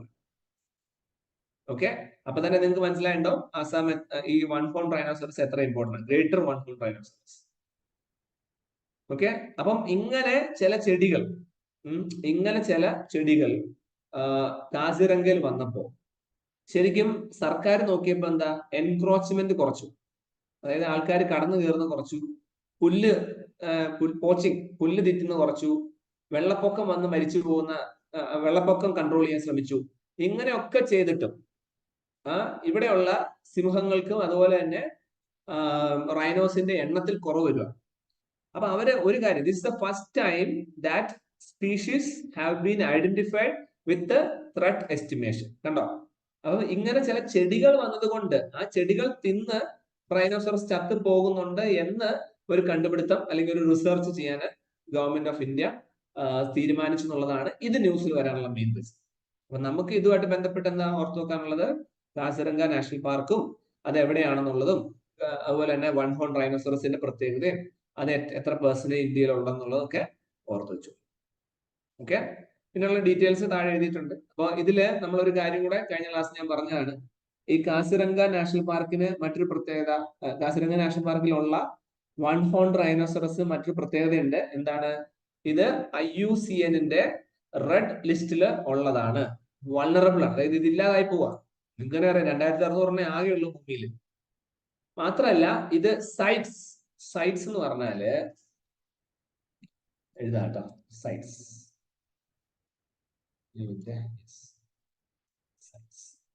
that is convention on international trade in endangered species. That is CITES, CITES. ഇതിനെയാണ് സൈറ്റ്സ് എന്ന് പറയുന്നത്. അപ്പൊ ഈ വൺ ഹോൺ റൈനോസറസും നമുക്ക് എന്താണ് ആവശ്യമില്ലാതെ അങ്ങോട്ടും ഇങ്ങോട്ടും ട്രേഡ് ചെയ്യാനൊന്നും പറ്റില്ല. എൻഡേഞ്ചർഡ് സ്പീഷീസ് ആണ്. ഓക്കെ, അപ്പം ആ IUCN റെഡ് ലിസ്റ്റിൽ ഇന്റർനാഷണൽ ആയിട്ടുള്ള കൺസർവേഷൻ ഓഫ് നേച്ചറുമായിട്ട് ബന്ധപ്പെട്ട് കിടക്കുന്ന റെഡ് ലിസ്റ്റിന്റെ അകത്ത് പെട്ടിട്ടുള്ള ഒരു ജീവിയാണ് വൺ ഹോൺ റൈനോസറസ്.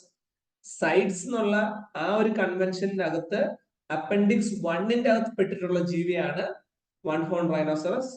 കൂടാതെ ഇന്ത്യയിലെ വൈൽഡ് ലൈഫ് പ്രൊട്ടക്ഷൻ ആക്ട് 1972-ലെ ഫസ്റ്റ് ഷെഡ്യൂളിന്റെ അകത്ത് ആ ലിസ്റ്റിന്റെ അകത്തും പെട്ടിട്ടുള്ള ജീവിയാണ് വൺ ഹോൺ റൈനോസറസ്. അപ്പൊ എന്തിനാണ് ഞാനിങ്ങനെ എടുത്ത് പറയുന്നത് വെച്ച് കഴിഞ്ഞാൽ, ഈ ഷെഡ്യൂളിലൊക്കെ അല്ലെങ്കിൽ അപ്പൻഡിക്സിലൊക്കെ പെട്ട ജീവികളെ കൊല്ലുകയോ അല്ലെങ്കിൽ അവിടുന്ന് വാങ്ങിച്ച് മറ്റൊരാൾക്ക് വിൽക്കുകയോ ഒക്കെ ചെയ്തു കഴിഞ്ഞാൽ നമുക്ക് വലിയ ഒഫൻസ് നേരിടേണ്ടി വരും. നമുക്ക് ബെയിൽ പോലും കിട്ടില്ല. It is A very non bailable offence and you will never get any ജാമ്യം. അറസ്റ്റ് ചെയ്തുകൊണ്ട് കൊണ്ടുപോകും. ഇതാണ് എക്സ്പാൻഷൻ ഓഫ് ഇൻവേഴ്സീവ് പ്ലാൻസ് എന്നുള്ള ഒരു ന്യൂസിൽ നമുക്ക് ഓർത്ത് വെക്കേണ്ട കാര്യം. ഓക്കെ, ഈ പോയിന്റ്സ് നന്നായിട്ട് മനസ്സിലാക്കുക. എവിടുന്ന് എങ്ങനെയാണ് ക്വസ്റ്റ്യൻസ് വരാന്ന് അറിയില്ല. സോ എല്ലാ രീതിയിലും നിങ്ങൾ കാര്യങ്ങൾ മനസ്സിലാക്കി വെക്കണം. ഇനി അടുത്തൊരു ചെറിയ ന്യൂസാണ്. ചെറിയ ന്യൂസ് അല്ല, വലിയ ന്യൂസാണ്. പക്ഷെ ഇന്ത്യയെ സംബന്ധിച്ച് അങ്ങനെ ഒരു നിയമമൊന്നും വന്നിട്ടില്ല. Abortion is a human right. Okay, നമുക്കറിയാം അബോർട്ട് ചെയ്യുന്ന വലിയൊരു ഒഫൻസ് ആയിട്ടാണ് ഇന്ത്യയിൽ കാണുന്നത്. പക്ഷെ US അബോർട്ട് ചെയ്യുന്നതിനെ ഒരു നിയമമാക്കി, ഒരാളുടെ കോൺസ്റ്റിറ്റ്യൂഷണൽ റൈറ്റ് ആക്കി മാറ്റി. ഗവൺമെന്റ് ഒരു ബില്ല് പാസ്സാക്കിയിട്ട് അബോർട്ട് ചെയ്യുന്നതിന് വലിയ പ്രശ്നമൊന്നുമില്ല, അത് നിങ്ങൾക്ക് ചെയ്യാം എന്ന രീതിയിൽ ഒരു ബില്ല് കൊണ്ടുവന്നു. അതൊരു വലിയ പ്രശ്നമാണ്. വേണമെങ്കിൽ ഒരു for a sake of interest you can learn. ആ കേസാണ് Roe versus Wade, the court's landmark 1973 judgment that made abortion a constitution. ഭരണഘടനാപരമായ റൈറ്റ്സ് ഇന്ത്യയിലില്ല കേട്ടോ, US മാത്രം. ഓക്കെ, അപ്പം ഇത്രയാണ് ഈ ഒരു ഷീറ്റിലെ ഉള്ള ന്യൂസ്. നമുക്ക് ഒന്നുകൂടി ജസ്റ്റ് റിവൈസ് ചെയ്യാം. ഇതിലെ ഒന്ന്, ട്രീ പ്രൂണിങ് എന്താണെന്ന്. 2, VLSR-SAM മിസൈലിന്റെ പ്രത്യേകത. 3, ഇൻവേഴ്സീവ് പ്ലാന്റ്, അതുമായിട്ട് ബന്ധപ്പെട്ട് 1 ഹോൺ റൈനോസറസും കാസിരംഗ പാർക്കും. 4, abortion is a human right that is only in US constitutional right. Okay, so that's it. അപ്പൊ ഈ ഷീറ്റില് നമ്മൾ പറഞ്ഞ പോയിന്റ് ഉണ്ട്. ഇനി എനിക്ക് ഒരു ഷീറ്റ് കൂടെ ഉണ്ട്, എന്നിട്ട് നമുക്ക് പോവാം. സോ ഈ ഷീറ്റിൽ എന്തെങ്കിലും സംശയങ്ങൾ ഉണ്ടോ? Pranav?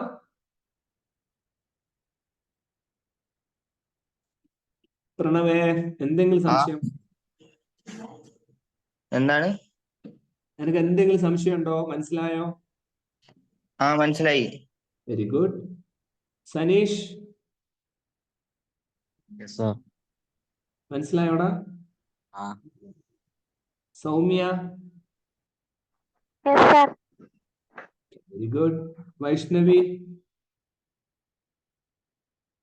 Yes, sir. Sreelakshmi? Yes, sir.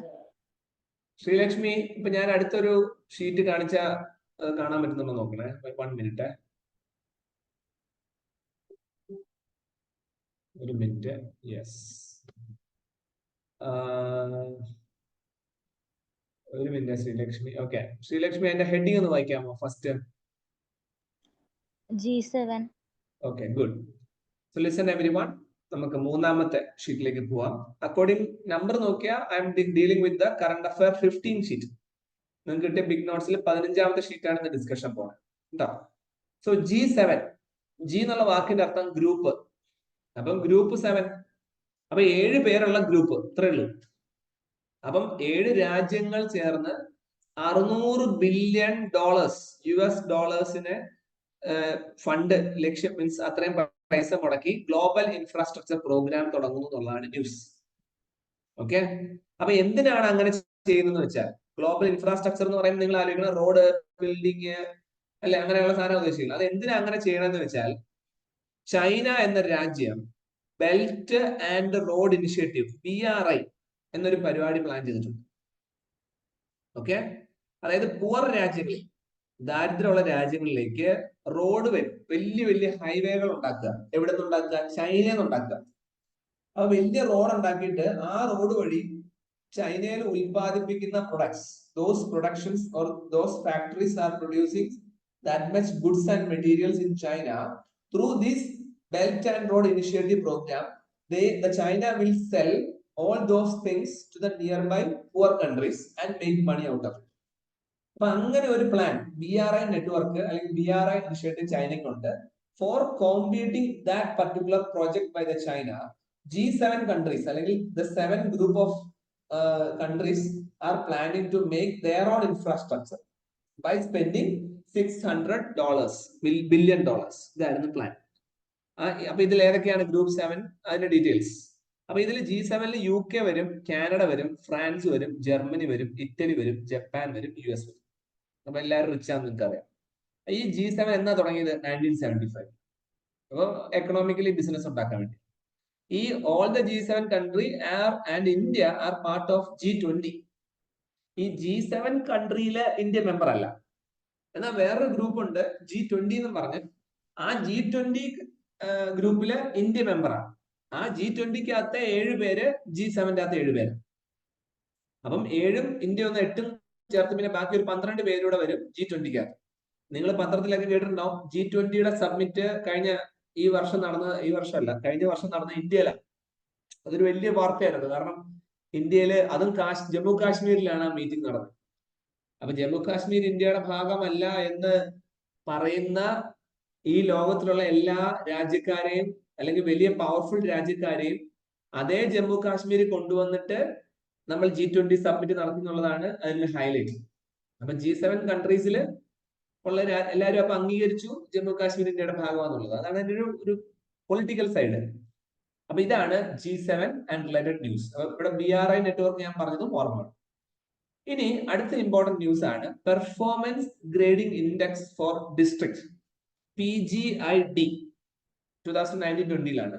So വേറെ ഒന്നുമല്ല, നമ്മുടെ ഇന്ത്യയിലുള്ള ഓരോ ജില്ലകളിലും ഡിസ്ട്രിക്റ്റിലുള്ള സ്കൂളുകൾ, ആ സ്കൂളുകൾ നന്നായിട്ട് വർക്ക് ചെയ്യുന്നുണ്ടോ, അവരുടെ പെർഫോമൻസ് നന്നായിട്ട് പോകുന്നുണ്ടോ എന്നറിയാൻ വേണ്ടി performance of school education system in the district level, ഇതിനു വേണ്ടി ഒരു പരിപാടി നമ്മൾ തുടങ്ങി. ആരാ തുടങ്ങിയത്? Department of school education and literacy mission, mission of education.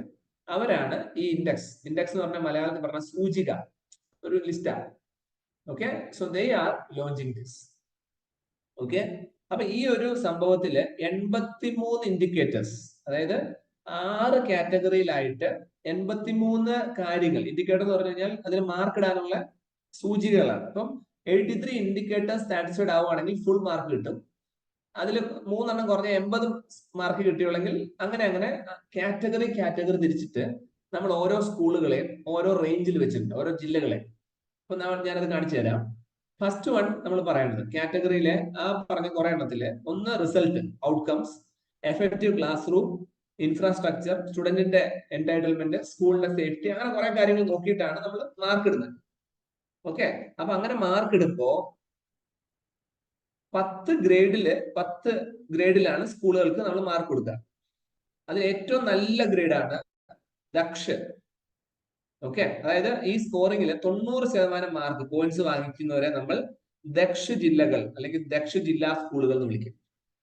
Okay, അപ്പൊ 90% മാർക്കിന് ദക്ഷ്. അടുത്തത് എത്രയാ? 81 തൊട്ട് 90 വരെ മാർക്ക് കിട്ടുവാണെങ്കിൽ ഉത്കർഷ്. എല്ലാം ഹിന്ദി പേരുകളാണ്. ഇന്ത്യയിലെ ഒരു ഹിന്ദി പ്രചാരണ പരിപാടി ഉണ്ട്, നോക്കാം. റീസെന്റ് നിങ്ങൾ കേട്ടിട്ടുണ്ട, കോൺസ്റ്റിറ്റ്യൂഷന്റെ കോടതിയില് ഇന്ത്യൻ പീനൽ കോഡും ഉണ്ട്, ക്രിമിനൽ പ്രൊസീജിയർ കോഡും. ഇതിനൊക്കെ പേര് മാറ്റിയിട്ട് വേറെ പേര് ഭാരതീയ ന്യായ സംഹിത ഇങ്ങനെയൊക്കെ പേരിട്ടിട്ടുണ്ട്. അപ്പൊ മൊത്തത്തിൽ ഒരു ഹിന്ദി പേരുകൾ വരുന്നത് കൊണ്ട് ഇങ്ങനെയുള്ള പേരുകൾ നമുക്ക് ബുദ്ധിമുട്ടായിട്ട് വരും സൗത്ത് ഇന്ത്യക്കാർക്ക്. അപ്പൊ എനിവേ 90% മാർക്ക് വാങ്ങിച്ചാൽ ദക്ഷ് എന്നും, 81 തൊട്ട് 90 വരെ വാങ്ങിച്ചാല് ഉത്കർഷ് എന്നും, പിന്നീട് അതിഉത്തം, ഉത്തം, പ്രചേഷ്ട 1, പ്രചേഷ്ട 2, പ്രചേഷ്ട 3 അങ്ങനെ പേരിടുക. ഏറ്റവും മോശം മാർക്ക് വാങ്ങിച്ചാൽ ആകാംക്ഷി 3 എന്നും പേരിടുക. അപ്പൊ ഇങ്ങനെ മൊത്തത്തിൽ സ്കൂളുകൾക്ക് അല്ലെങ്കിൽ ആ ജില്ലകൾക്ക് റാങ്കിങ് കൊടുത്തു എന്നുള്ളതാണ് നമ്മൾ ഇവിടെ പഠിക്കേണ്ട ഇമ്പോർട്ടൻറ്റ്. ഓക്കെ, അപ്പൊ രാജസ്ഥാനിലുള്ള ശിഖർ എന്ന സ്ഥലമാണ് ഏറ്റവും നല്ല പെർഫോമർ, ഫോളോഡ് ബൈ ജയ്പൂരിലും അതുപോലെ തന്നെ ജുൻജുനു എന്ന സ്ഥലത്തുമുള്ള 2 ഏരിയയിലുള്ള ജില്ലാ സ്കൂളുകൾക്കാണ് ഏറ്റവും നല്ല സ്കോർ കിട്ടുന്നത്. അതെന്താണോ കേരളത്തിലുള്ളവർ കിട്ടാത്തത് എനിക്ക് സംശയമുണ്ട്. Anyway these are okay. അപ്പൊ ഇങ്ങനെ കുറച്ച് സ്കോറുകൾ വെച്ചിട്ട് നമ്മുടെ ഇന്ത്യയില് ഓക്കെ കേരളം ഉണ്ട് കേട്ടോ, അതിഉത്തം വന്നിട്ടുണ്ട്, ഗുജറാത്ത് വന്നിട്ടുണ്ട്. അപ്പൊ അങ്ങനെ കുറച്ച് ഡീറ്റെയിൽസ് തരാം. ഇതാണ് performance grading index for districts, PGID എന്ന സാധനം. ഓക്കെ, അപ്പൊ നിങ്ങൾ വായിച്ചു നോക്കുക ബാക്കിയുള്ള കുഞ്ഞു പോയിന്റ്സ്. ദെൻ നമ്മൾ ഈ ഷീറ്റിലെ 3-ാമത്തെ സാധനമാണ് ഇന്ത്യസ് ജിഗ് വർക്ക് ഫോഴ്സ്. അപ്പൊ നമുക്ക് ഡൗട്ട് അടിച്ചു, ഈ ജിഗ് എന്ന് പറഞ്ഞാൽ എന്താ? ജിഗ് എന്ന് പറഞ്ഞാൽ വേറൊന്നുമില്ല, ഈ കോൺട്രാക്ട് ബേസിലോ അതായത് പെർമനന്റ് ജോലി ഇല്ലാത്തവരെല്ലാം നമുക്ക് എന്ത് പറയാം? ജിഗ് വർക്ക് ഫോഴ്സ് എന്ന് പറയാൻ പറ്റും. ഓക്കെ, ഫ്ലെക്സിബിൾ ആയിട്ട് ടെമ്പററി ആയിട്ട് ജോലി ചെയ്യുന്നവര്, ഫ്രീലാൻസർ ആയിട്ട് ജോലി ചെയ്യുന്നവര്, കോൺട്രാക്ട് ബേസിൽ ജോലി ചെയ്യുന്നവര്, എപ്പോഴാണെങ്കിലും ജോലി പോവാത്ത ടൈപ്പ് ആൾക്കാർ, ഇവരെയാണ് ജിഗ് വർക്ക് ഫോഴ്സ് എന്ന് പറയാം. അപ്പോ ഈ നീതി ആയോഗ് എന്നൊരു സ്ഥാപനമുണ്ട്, National Institution for Transforming India. അതാണ് നീതിയുടെ full form, National Institution for Transforming India. ഇവരാണ് ഇങ്ങനെയുള്ള എക്കണോമിക് കാര്യങ്ങൾ ഇന്ത്യയിലെ എല്ലാം ക്രോസ് ചെക്ക് ചെയ്യുന്നത്. അപ്പൊ ഈ നീതി ആയോഗിന്റെ ഒരു റിപ്പോർട്ടില് ഞാൻ ഈ പറഞ്ഞ ജിഗ് എക്കണോമി 2020-21 77 ലക്ഷം പേരായിരുന്നെങ്കിൽ അത് വളർന്ന് 2,35,00,000 ആവുകയാണ് 2029-30 വരാൻ സാധ്യതയുണ്ടെന്നാണ് അവരുടെ പ്രഡിക്ഷൻ. അതിൽ നമ്മൾ മനസ്സിലാക്കേണ്ട കാര്യം എന്ന് വെച്ചാൽ സ്ഥിരമായി വരുമാനമുള്ള ആൾക്കാരുടെ എണ്ണം 77 ലക്ഷത്തിൽ നിന്ന്, സ്ഥിരമായ വരുമാനം മീൻസ് ഒരു പെർമനന്റ് ആയിട്ടുള്ള ജീവിത രീതി ഇല്ലാത്തവരാണ് ഇവര് ജിഗ് എക്കണോമി എന്ന് പറയുന്നത്. അത് കൂടി വരുമോ. അപ്പൊ അതൊരു ഡേഞ്ചർ ഇമേജ് ആണ്. ശരിക്കും നോക്കിയാൽ അത് ഡേഞ്ചർ എന്ന് പറയുന്നതിനൊപ്പം തന്നെ അത് നല്ലതുമാണ്. കാരണം ഈ ജിഗ് വർക്ക് ഫോഴ്സിനെ നമുക്ക് പെട്ടെന്ന് തന്നെ ഒരു കുഞ്ഞ് കമ്പനി ആക്കാനോ സ്റ്റാർട്ടപ്പ് ആക്കാനോ പറ്റിക്കഴിഞ്ഞാൽ അത് രാജ്യത്തിന് മുതൽക്കൂട്ടാവുകയും ചെയ്യും. പക്ഷെ it's a very sensitive area. ഇതാണ് ജിഗ് വർക്ക് ഫോഴ്സ് ഒരു കൺസെപ്റ്റ്. ഈ കൺസെപ്റ്റ് പറഞ്ഞതും കണ്ടുപിടിച്ചതും നീതി ആയോഗ്. എന്നിട്ട് അത് ഇന്ത്യയിൽ അവർ ഇംപ്ലിമെന്റ് ചെയ്യുന്നതായിട്ടാണ് ആ ന്യൂസ് അതിൽ വരാൻ കാര്യം. ഓക്കെ, സോ ജിഗ് വർക്ക് ഫോഴ്സിന്റെ ഡീറ്റെയിൽസ് വേണമെങ്കിൽ ബാക്കി വായിക്കാം. അടുത്തത് ഒരു കുഞ്ഞു സ്ഥലമാണ്. ഇത് നമ്മുടെ ആഫ്രിക്കൻ കോണ്ടിനെന്റിലെ ഒരു കുഞ്ഞു സ്ഥലമാണ്.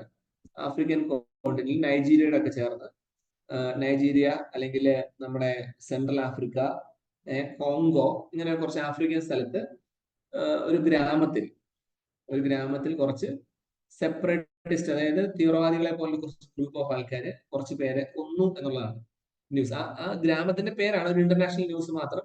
സോറി, ദാറ്റ് ഈസ് അക്വയ എന്ന ന്യൂസ്. Nothing important. അടുത്തത് ഇസ്കന്ദർ M മിസൈൽ. നമ്മുടെ അല്ല, റഷ്യൻ മിസൈൽ ആണ്. വേണമെങ്കിൽ നിങ്ങൾക്ക് വായിച്ച് മനസ്സിലാക്കാൻ മാത്രമേ ഉള്ളൂ. ഇനി ഞാനത് എന്താണെന്ന് പറഞ്ഞു തരാം, മുമ്പ് പറഞ്ഞു. അപ്പൊ ഇത് നാറ്റോയുടെ ആണ്. ഓക്കെ, SS-26 സ്റ്റോൺ എന്ന പേരിൽ നാറ്റോയെ കുറിച്ച് നമ്മൾ പറഞ്ഞിട്ടുണ്ട് ഇപ്പോ. അപ്പൊ അവരുടെ ഒരു മിസൈലാണ് ഇസ്കന്ദർ എന്ന് പറയാം, M മിസൈൽസ്. റഷ്യ ഉപയോഗിച്ച് നിങ്ങൾക്ക് മനസ്സിലായിട്ടുണ്ടാവും. സ്വാഭാവികമായിട്ട് ഇപ്പോ ഉക്രൈൻ യുദ്ധമൊക്കെ നടക്കുന്നുണ്ട്. അവരുപയോഗിച്ച ഒരു മിസൈലിന്റെ പേരാണ്. നത്തിങ് വലിയ കാര്യമായിട്ട് അതിൽ പഠിക്കാനൊന്നുമില്ല, മനസ്സിലാക്കി വെച്ചാൽ. അടുത്തത് വളരെ ഇമ്പോർട്ടന്റ് ആയ സാധനമാണ് ഗ്രോയിങ് ഫ്രീ ബി കൾച്ചർ. ഇവിടെ ഫ്രീ ബി എന്ന് എഴുതിയിരിക്കുന്നതിന്റെ അർത്ഥം നിങ്ങൾ എലക്ഷൻ ഒക്കെ കേട്ടിട്ടുണ്ടാവും. അപ്പൊ ഞാൻ പറയാണ്, എലക്ഷൻ ജയിച്ചു കഴിഞ്ഞാൽ, ഞാൻ എലക്ഷൻ ജയിച്ച കേരളത്തിലുള്ള എല്ലാവർക്കും 1 ലക്ഷം രൂപ വെച്ച് ബാങ്ക് അക്കൗണ്ട് വഴി തരും എന്ന് പറയാം. സ്വാഭാവികമായിട്ടും നിങ്ങളടക്കം എല്ലാവരും എന്നെ വോട്ട് ചെയ്ത് ജയിപ്പിക്കും. അപ്പൊ വോട്ട് ചെയ്ത് ജയിച്ചു കഴിഞ്ഞിട്ട് ഞാൻ എന്ത് ചെയ്യുവാണ്, കേരളത്തിന്റെ ഖജനാവിലേക്ക് ചെന്ന് നോക്കുമ്പോ ഖജനാവിന്റെ അകത്ത് ഒന്നുമില്ല. അപ്പൊ ഞാൻ ജയിക്കാൻ വേണ്ടിയല്ലേ നിങ്ങൾക്ക് 1 ലക്ഷം രൂപ തരാന്ന് പറഞ്ഞേ. അപ്പൊ അതിനകത്ത് ഒന്നും ഇല്ലെങ്കിൽ പിന്നെ കേരളത്തിൽ എനിക്ക് മുന്നോട്ട് പോകാൻ പറ്റുമോ? ഇല്ല. അപ്പൊ ഞാൻ എന്ത് തെറ്റാ ചെയ്തേ? ആവശ്യമില്ലാതെ അനാവശ്യമായിട്ട് ഇലക്ഷൻ ജയിക്കാൻ വേണ്ടി ജനങ്ങളെ പറ്റിക്കുന്ന ഇതുപോലുള്ള വാഗ്ദാനങ്ങൾ, കൊള്ള വാഗ്ദാനങ്ങൾ എന്ന് വേണമെങ്കിൽ പറയാം, അല്ലെങ്കിൽ സൗജന്യങ്ങൾ. ഞാൻ സബ്സിഡി തരാം, ഫ്രീ ആയിട്ട് അരി തരാം, ഇങ്ങനെയൊക്കെ പറയില്ല, അല്ലെങ്കിൽ കറണ്ട് ഫ്രീ തരാം, ഇങ്ങനെയൊക്കെ പറയുന്നുണ്ട് പല രാഷ്ട്രീയക്കാരും. ഇത് ശരിക്കും പറഞ്ഞാൽ ഇങ്ങനൊരു കൾച്ചർ ഇലക്ഷൻ ജയിക്കാൻ വേണ്ടിയൊക്കെ നല്ലതാണ്. പക്ഷെ പിന്നീട് എന്താ പറ്റുകയെന്ന് വെച്ചാൽ, അങ്ങനെ കൊടുക്കാൻ തുടങ്ങിയാൽ എല്ലാ സംസ്ഥാനങ്ങളും കടക്കെണിയിലേക്ക് പോകും. ഉദാഹരണം പറഞ്ഞാൽ ഇപ്പൊ കേരളം തന്നെ നിങ്ങൾക്കറിയാം, എല്ലാ ആൾക്കാർക്കും പെൻഷൻ കൊടുക്കുന്ന ഒരു പരിപാടിയൊക്കെ തുടങ്ങിയതിന്റെ ഭാഗമായിട്ട് വൻ കടത്തിലാണ് ഇപ്പോൾ. ഇത് കുറയ്ക്കണം, എലക്ഷന് വേണ്ടി കുറയ്ക്കണം എന്നുള്ളതാണ് ഈ ഒരു ന്യൂസിന്റെ ഇമ്പോർട്ടൻസ്. അപ്പൊ ഇത് സ്വാഭാവികമായിട്ടും എന്താണ്, ബേർഡൻ ഓൺ ഡെപ്റ്റ് is on the state exchanger.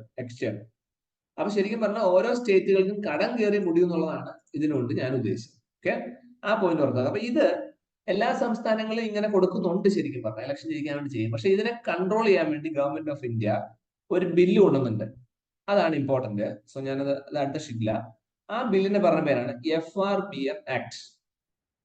അതിന്റെ full form financial responsibility and budget management act. Financial responsibility and budget management act. അപ്പൊ ഇത് വന്നു കഴിഞ്ഞാലുള്ള ഗുണം എന്താ? ഒരു ഗവൺമെന്റിന്, ഒരു സ്റ്റേറ്റ് ഗവൺമെന്റിന് ആവശ്യമില്ലാതെ അവരുടെ ബജറ്റിലെ പൈസ തോന്നിയ പോലെ എടുത്തു കൊടുക്കാൻ പറ്റില്ല. ഓക്കെ, അതുകൊണ്ടാണ് അതിന്റെ പേര് കണ്ടോ, ഫിസിക്കൽ അല്ലെങ്കിൽ financial responsibility and budget management. അപ്പൊ അത് നോക്കി കണ്ടു കൊടുക്കണം. ഇല്ലെങ്കിൽ ഓരോ സംസ്ഥാനങ്ങളുടെ, സ്റ്റേറ്റ് ഗവൺമെന്റിന്റെയും പൈസയുടെ കാര്യങ്ങളിൽ സെൻട്രൽ ഗവൺമെന്റ് ഇടപെടും എന്നുള്ളതാണ് FRBM കൊണ്ട് ഉദ്ദേശിക്കുന്നത്. ഓക്കെ, അത് ഭയങ്കര ഒരു ഇമ്പോർട്ടന്റ് ന്യൂസ് ആണ്. FRBM act. അപ്പൊ ഈ ഷീറ്റില് നമ്മൾ എന്തൊക്കെയാ പഠിച്ചെന്ന് നോക്കാം. ഫസ്റ്റ് വൺ ഒരു ഇമ്പോർട്ടന്റ് ന്യൂസ് ആണ്. First one is about G7 and അതിന്റെ details. Second is performance grading index. 3 gig workforce. 4 അക്വയ. 5 ഇക്കന്ദർ മിസൈല് വേണ്ട. 6 ഫ്രീ ബി, അതിൽ FRBM ആക്ട്. ഓക്കെ.